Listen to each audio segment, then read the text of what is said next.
Ya, assalamualaikum warahmatullahi wabarakatuh. Selamat pagi. Kali ini kita akan pelajari tentang sepak bola, yaitu formasi dan pola penyerang pertahanan sepak bola. Selamat bergabung. Dan untuk tugas yang kemarin sudah mengerjakan, terima kasih. Yang bagi yang belum, ditunggu pengumpulannya ya.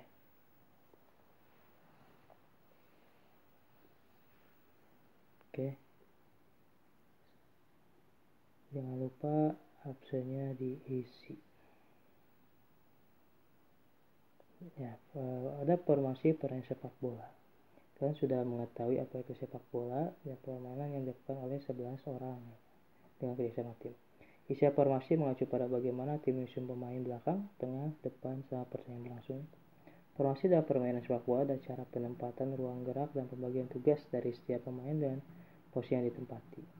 Dapat mengetahui tugas utamanya, daerah atau ruang gerak masing-masing, atau arah penyerangan, dan siapa yang harus dijaga ketika bertahan.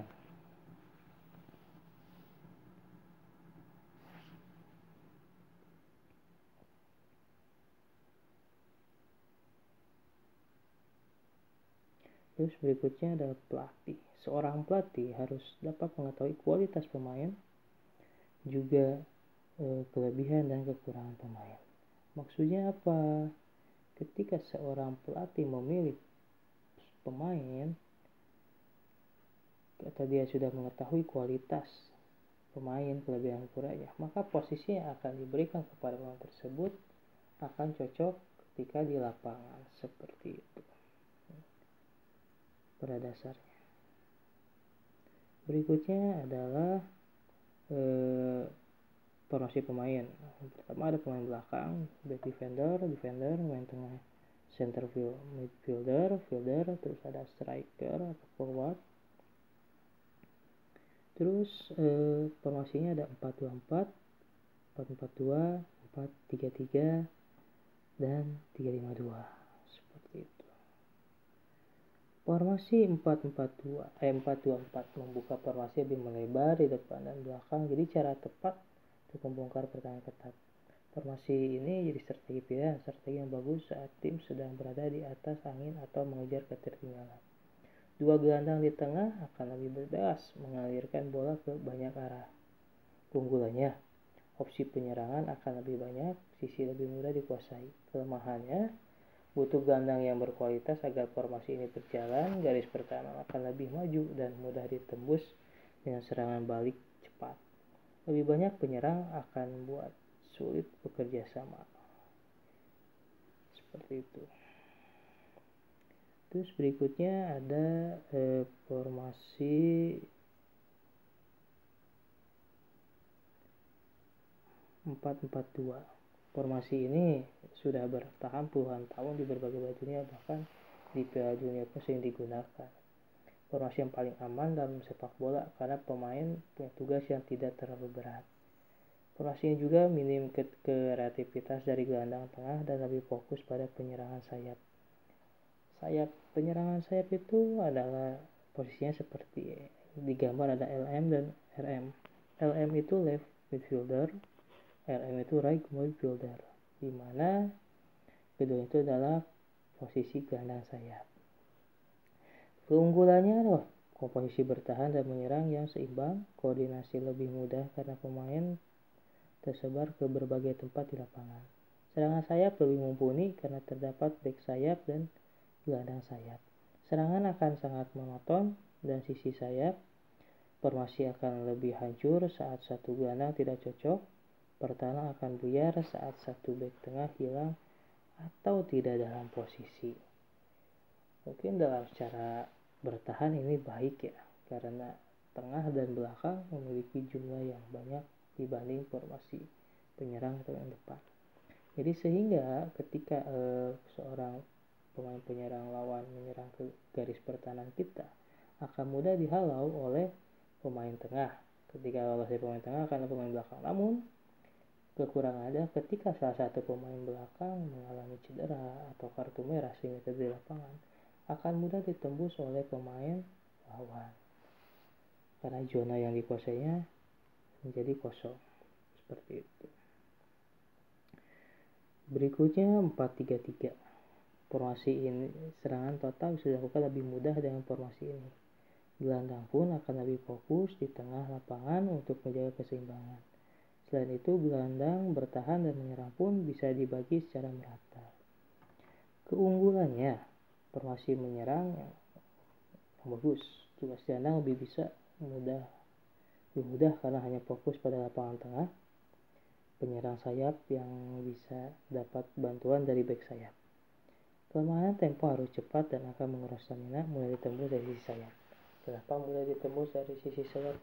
Berbeda dengan formasi sebelumnya 4-4-2. Ketika 4-4-2, posisi di belakang defender 2, 4, midfielder 4 dan forward 2. Sehingga posisi di tengah seperti pada gambar berikut, posisi yang tadinya 4 menjadi 3, sehingga pertahanan di sisi kanan dan kiri sedikit longgar, jadi akan lebih mudah untuk ditembus pemain lawan. Namun akan ada dapat bantuan dari pemain belakang, sayap, kiri, dan kanan.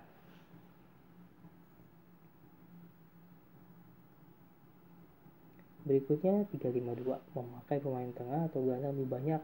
Ya, jadi penguasaan bola pun lebih mudah ya, lebih susah untuk ditembus karena gelandang bertahannya yang pandai mengoper bola, jadi lebih sempurna. Susunan formasi akan menggunakan 3 back yang bisa melakukan man marking untuk siap penyerang, jadi menandai pemain lawan.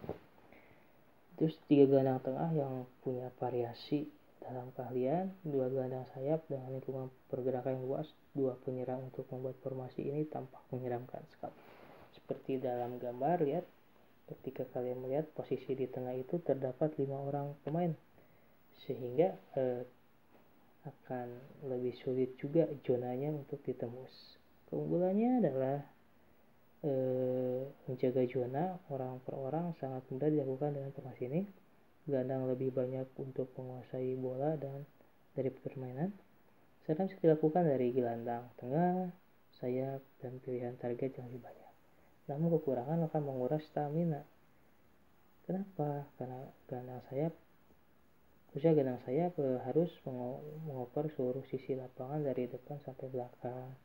Harus lebih sinkronisasi antar pemain karena cuma lebih banyak pemain gelandang. Terus butuh pemain belakang yang lebih banyak di kursi cadangan untuk menggantikan salah satu jika terjadi sesuatu di lapangan. Berikutnya adalah pola penyerangan sepak bola. Tujuan utamanya ya memasukkan bola ke gawang lawan sebanyak mungkin. Itu sudah pasti diperlukan dalam menyusun pola penyerangan sebagai berikut. Ada pemain yang bertugas sebagai pengatur serangan, ada pemain yang bertugas sebagai pembantu serangan, ada pemain yang bertugas sebagai penembak utama untuk mencetak gol, dan pemain yang bertugas sebagai pemancing lawan bertahan agar teman segera dapat menerobos ke daerah pertahanan lawan. Berikutnya pola pertahanan sepak bola. Tujuannya merebut bola dari lawan dan mempertahankan daerah pertahanan sehingga tidak terjadi gol. Ada 3 cara dalam bertahan. Berikut adalah salah satunya, yaitu ada man-to-man defense. Berikutnya ada zone defense dan combination defense. Man-to-man adalah bermain 1 lawan 1, tak hanya bertanggung jawab untuk menjaga lawan dengan ketat dan mengikuti sampai lawan menyerah. Jadi fokus pada satu pemain ketika bertahan, seperti itu. Itu man-to-man defense. Berikutnya adalah pertahanan daerah zone defense sendiri dengan cara membentuk formasi mulai tugas jaga daerah masing-masing yang menjadi ruang lingkup. Prinsipnya adalah dibutuhkan kerjasama tim yang baik, dapat gerakan pemain penyerang lawan, menjaga daerah padan dari serangan lawan, membentuk formasi yang kukuh dan berusaha mematahkan serangan lawan. Seperti pada gambar bisa diperhatikan contoh zone defense. Ketika pemain merah akan mengoper kepada zona yang warna merah, Sudah ada terdapat pemain biru yang berada pada zonanya masing-masing, dimaksudkan untuk antisipasi penyerangan lawan dan akan sulit untuk ditembus oleh pemain lawan.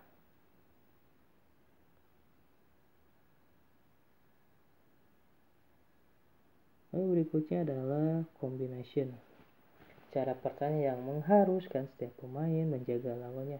Dengan tiba-tiba berpindah tempat, tugasnya dapat diserahkan ke pemain yang lebih dekat. Ini juga cukup menguras tenaga, karena tidak harus seperti zone defense yang fokus pada daerah bertahannya. Kalau ini bisa berpindah-pindah tempat ketika situasi memungkinkan. Misalkan ketika satu pemain cedera, tidak ada pada zonanya, pemain yang lain harus mampu menguasai zona yang kosong tersebut ketika ada pemain penyerang memasuki wilayah bertahan. Seperti itu. Itulah sekilas tentang formasi penyerang dan peran sepak bola. Terima kasih.